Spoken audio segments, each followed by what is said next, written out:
S'il avait pris la parole ce mercredi 19 novembre dans une tribune publiée dans Le Monde, c'est la première fois qu'il était interviewé depuis l'assassinat de son petit frère Mehdi à Marseille, ce même jour au journal de 20h de France 2. Amine Kessassi, militant écologiste de 22 ans qui lutte depuis plusieurs années contre le narcobanditisme, a demandé à toutes les personnes qui ont été touchées par l'histoire de son frère, levez-vous, battons-nous.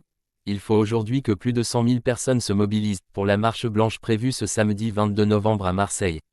Amine Kessassi a rappelé qu'elle débutera à 15h, sur le rond-point où a été assassiné son frère. Il va falloir qu'on soit des milliers à se lever, parce que si on veut garantir ma protection, ou celle de celles et ceux qui se lèvent, il va falloir qu'on soit des milliers à porter cette voix, parce qu'on ne pourra pas tuer tout un peuple et toute une nation, a-t-il demandé face à Léa Salamé. Je suis là, je suis debout. Plus on est à porter cette voix, et moins on devrait avoir peur. Aujourd'hui, on est quelques centaines à porter ce combat, à se mobiliser. Mais mobilisons-nous davantage et ça garantira la protection de tout le monde, a encore affirmé le militant au JT de France 2.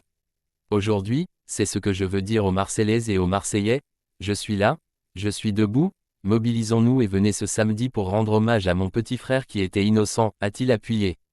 Si je veux vivre, si la lutte contre le narcotrafic doit avoir un sens, je dois parler, avait déclaré avant cela Amine Kessassi, qui n'entend pas arrêter son combat contre le narcotrafic malgré l'assassinat de son frère.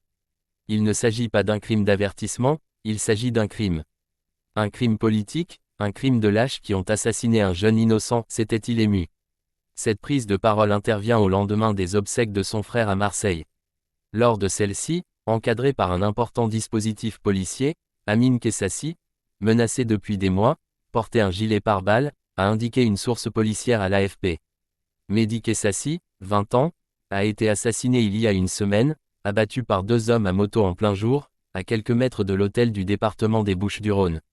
Le maire d'hiver gauche de Marseille, Benoît Payan, a lui appelé ses administrés à participer à la marche blanche de samedi. N'ayez pas peur, cette mafia ne nous fera pas taire, a-t-il dit à l'AFP.